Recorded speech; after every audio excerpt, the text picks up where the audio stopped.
ইন্না লিল্লাহি পড়ার তো সুযোগ তিনি পাননি, কারণ তিনি তো জানেন না বেঁচে আছে ভালো থাকুক নাকি তার স্বামী মারা গেছে সে বেহেশতে যাবে। এবং যেই সরকার এই শূন্যতা তৈরি করেছে সেই সরকারের কোনো জবাবদিহিতা নেই, এটা তারা কেন গ্রহণ করবে? যেই জিনিসটা হয়, প্রথমেই কেউ গুম হয়ে গেলে প্রথম জিনিসটা হচ্ছে অস্বীকার করা। এটা আমরা প্রত্যেকবার দেখেছি। তারপরে যদি কোনোভাবে সিসি ফুটেজ পাওয়া যায়, অন্য কোনো প্রমাণ পাওয়া যায়, তখন স্বীকার করা হয়, কিন্তু তাতেও লাভ হয় না। যাদের সন্তানেরা এখানে উপস্থিত নাই, সেই মাগুলো কেন কান্না করবে? সেই মায়ের কান্নার জবাব কে দিবে? আজকে আমরা রাজনীতি করছি যারা, তাদের জীবন কেন এত হুমকিতে পড়বে? এখানে অনেকেই আমাদের সাথে রয়েছে যারা সেই একইভাবে জানে না। তাদের প্রিয়জনকে যখন নিয়ে যাওয়া হয়েছে, সেই নিষ্ঠুরতা তারা মনে রেখেও তারা জানতে চান কি হয়েছে আমার সেই মানুষটার, এখন কেমন আছে, কষ্টে আছে, ভালো আছে, আমার কাছে কি ফিরে আসবে, আমি ঠিক কি তার কবর দেখব, আমি ঠিক একবার দোয়া পড়ার সুযোগ পাব। পার্থক্যটা এটাই যে টুনিবুর স্বামী আমার জামান ভাইকে যখন যারা নিয়ে গিয়েছিল তারা ছিল হানাদার পাকিস্তানি।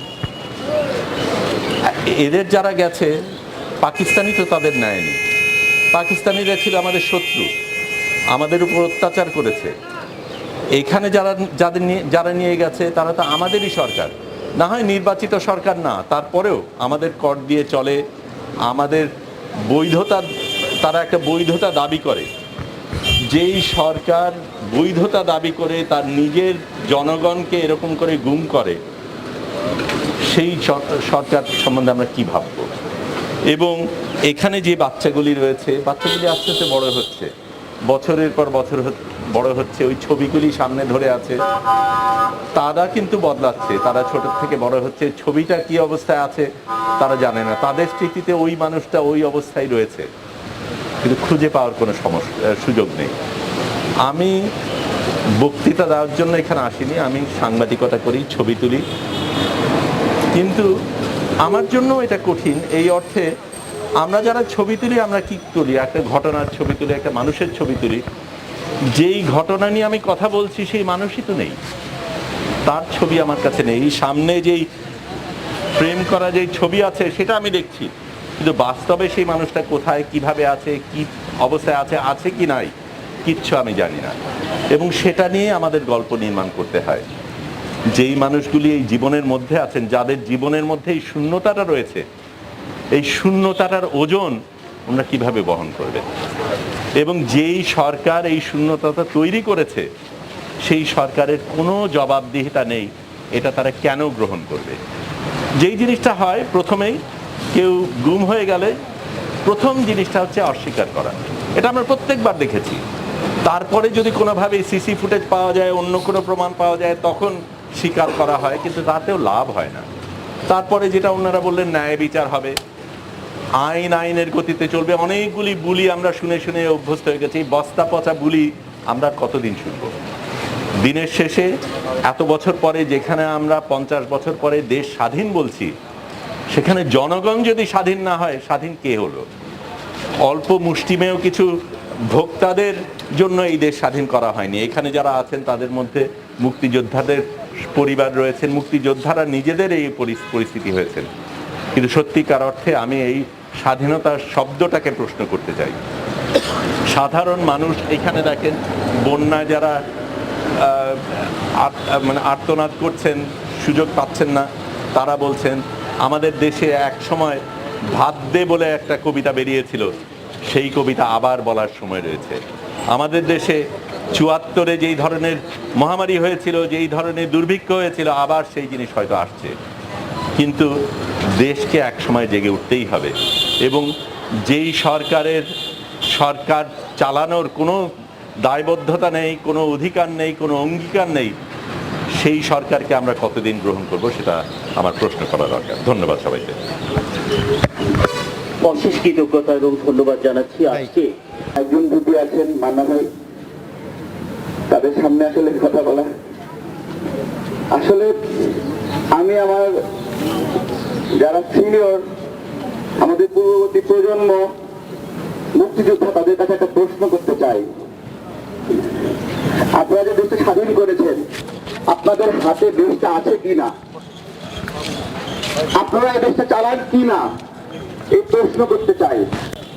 আপনারা যদি দেশটা স্বাধীন করেন, তাহলে আমি প্রশ্ন করতে চাই, আমার এখানে এসে কথা বলতে ভয় লাগে কেন? ভয় লাগে কেন আমার? এই ভয়ের রাজত্ব কায়েম করলে কেন? আপনারা তাহলে কেন বেঁচে আছেন? আপনারা বেঁচে থাকতে কথা বলছেন না কেন? 2018 সালে আমাকে গুম করে 72 ঘন্টা আটকে রাখে।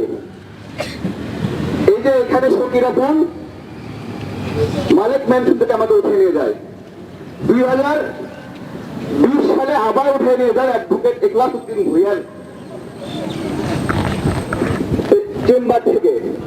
আমি বলছি, আমরা যারা অ্যাক্টিভিজম করি, এই দেশ ঘর তারাই কি অংশীদার নয়?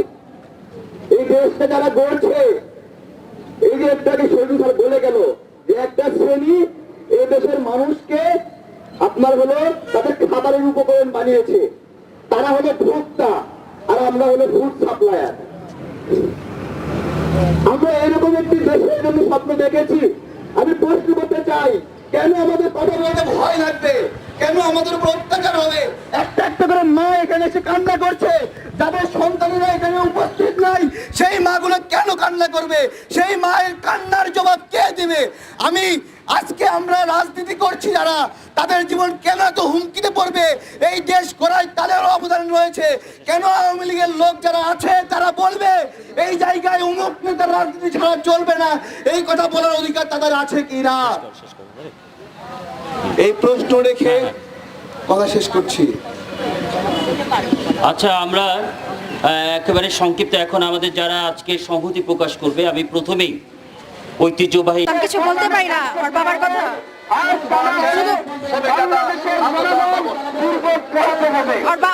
শুধু ওর বাবার কথা ছাড়া কিছুই বলতে চায় না, কারোর সাথে কোনো কথা বলে না। আমার মেয়ে হাসে না, আমার মেয়ে সবসময় স্তব্ধ থাকে। আর ছেলেটা একটু অন্যরকম হয়েছে, কারোর সাথে মিশে না, সবার সাথে রকম কথা বলে। এখন আমরা অনেক দূর অবস্থায় আছি। আমার হাজব্যান্ড কোথায় আছে, কিভাবে গুম হয়েছে, কেন গুম হয়েছে, এটা আমি জানতে চাই। ওর কি অন্যায়, কি দোষ, কি কারণে আমার হাজব্যান্ডকে গুম করা হলো, এটাই আমার জানার বিষয়, আর কিছু না। এখন আপনার হাজবেন্ড কি আছে না নাই এটা তো আপনি জানেন না, তাই না? আর দ্বিতীয় কথা হলো, এই যে আপনার হাজবেন্ডকে ছাড়া আপনি এই যে জীবনযাপন করছেন, ঈদ কাটাচ্ছেন, কিভাবে ঈদ কাটাচ্ছেন, তারপরে আনন্দ মুহূর্ত সময়গুলো কিভাবে কাটাচ্ছেন, আমাদের কোনো আনন্দ নাই, আমাদের কোনো ঈদ নাই। প্রতিদিন আমাদের যেমন কাটে ঠিক তেমনই আমরা কাটি। আমাদের বাচ্চারা ঘুরতে যেতে পারে না, কারণ বাবাকে ছাড়া কিভাবে ঘুরতে বেরোবো? আমি একটা মেয়ে মানুষ, 2 বাচ্চা নিয়ে কিভাবে বেরোবো? আমাদের কোনো ঈদ নাই, আমাদের কোনো আনন্দ নাই। আমরা সবসময় যেমন আছি।